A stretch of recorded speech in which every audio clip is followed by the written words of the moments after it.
Hot Mulligan has deleted their Twitter, running as fast as they can away from that social platform, and they did it because of Backlash. And today, I'm going to be getting into all of this drama, but before I do, hey, hi, hello, my name is Dan Frampton, and this is my humble little YouTube channel where I talk about rock and roll music with a particular focus on punk rock, emo, and hardcore. If that sounds cool to you, you're going to want to hit that subscribe button and comment within the first 3 hours. If you're in 3 Hour Gang, that means I like you particularly a lot more than everybody else on the internet. I have a strong bias for 3 Hour Gang, and I take it extremely seriously, okay? But I have to stop talking about 3 Hour Gang right now because there is serious business to be talking about, and that business is over here on twitter.com, okay? This is what was once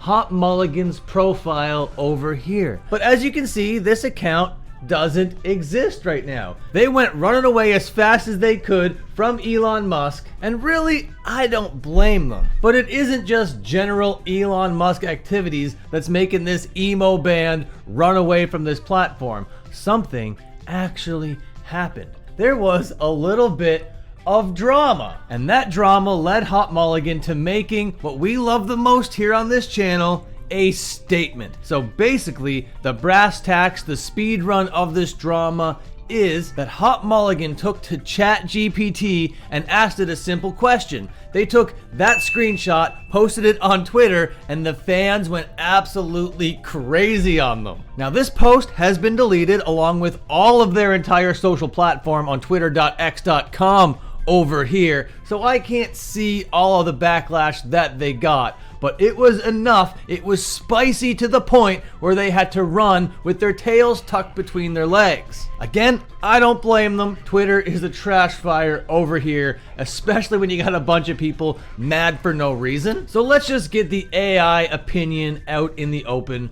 right now. Using generative AI to create art than to sell is obviously bad.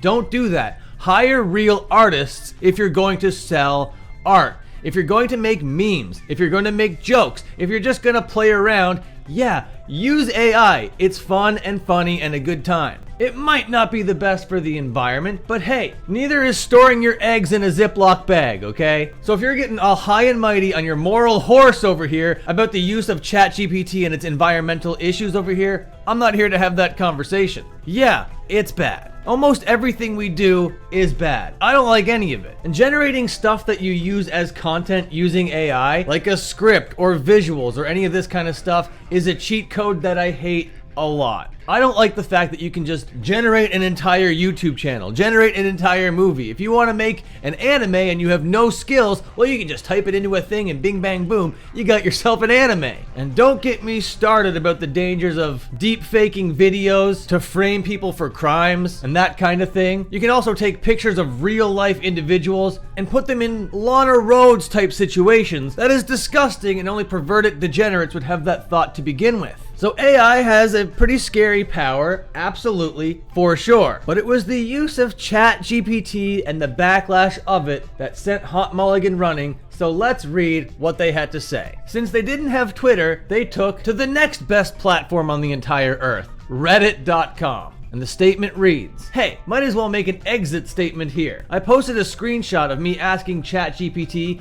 why you should go to Ho Ho Hot Mulligan and ChatGPT's response. This was met with criticism that generative AI is bad.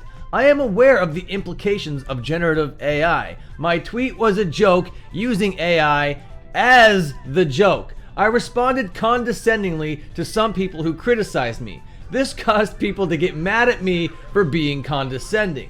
They requested that I take accountability for using AI and make an apology for it and for being condescending and not being open to criticism. I am open to criticism, but I think criticizing someone for the use of ChatGPT for a joke is absurd, and I responded as such. I don't plan on taking accountability for being condescending about it because I still think it was stupid criticism to make on my post that shared the same sentiment as what I was being criticized for. Therefore, I will not apologize either. This is an inescapable situation I found myself in on Twitter, and only on Twitter for a very long time now. So there is no more Hot Mulligan on Twitter. I was the last one posting, and this is where I'm drawing the line, I guess. I hope that clears things up. Oh yeah, I guess that does clear things up a little bit, but I really would like to see that post. Ho Ho Hot Mulligan is this 2-day event going on in Grand Rapids and Detroit, Michigan. This was the thing that they were trying to promote. Now, since I don't actually have that screenshot that they shared, I just thought I would go onto ChatGPT myself and ask it the same question. Why should people go to Ho Ho Hot Mulligan? And it looks like something to the effect of this was what was shared, and everybody got so mad at it. Unique and captivating sound, relatable, emotional lyrics, incredible live performances, a strong sense of community, a growing band with a fresh sound. And it really does just seem like they got all that heat and all that hate on that one post underneath that screenshot, because the general internet does not care. Not by a long shot. Nobody gives the smallest amount of shit that these guys used AI to make a joke to promote a show. So that being said, I do think responding to whatever backlash they got like this it might be a little bit of an overreaction. Could have just deleted the post, muted the notifications, and moved on with your life, but instead you went all scorched earth? Like, this is such a dramatic line. So, there is no more Hot Mulligan. What? Hot Mulligan are a hell of a band. They write really good music and they play it well live. But responding to backlash condescendingly is a bad look, I'm not gonna lie. Twitter is an absolute hellscape, but the way that they handle this over here makes them look like they can't really handle it and like their head is getting a little bit too big for their bodies. And on the back of that, I want to say I do respect the fact that they're not apologizing, because caving to your audience like that for something that you're not actually sorry for would be awful and would show that you're just audience captured and you're going to do whatever they want and that you're easily malleable and that they control you. So the fact that they took an anti-apology stance is actually pretty cool. It's just unfortunate that it's met with them leaving Twitter altogether and deleting their account. It definitely comes across a little bit as emotionally stunted and immature, which is weird because those are the qualities that really thrive on Twitter.com. And since we're here just talking about social media, I might as well get a couple quick plugs in. I am on Twitter. That hellscape that I've just been shit talking, I'm still there. Dan Frampton, all one word, the O's a zero. But I'm trying to make Blue Sky my more text-based home. So, Blue Sky, Dan Frampton, all one word, the O's a zero. Hope to see you over there. I really want to make Instagram and Blue Sky the two places to connect with me outside of YouTube. So let's make that happen. I gotta get better at plugging it. Dan Frampton, all one word, the O's a zero. But that's where this drama is for now. Come back later, I have more drama about Pierce the Veil. It's really non-stop and December is really heating up. What do you think of this drama? What do you think of ChatGPT? Let me know down there in the comments. And until my next upload, watch another upload. Okay, take care and have a good one.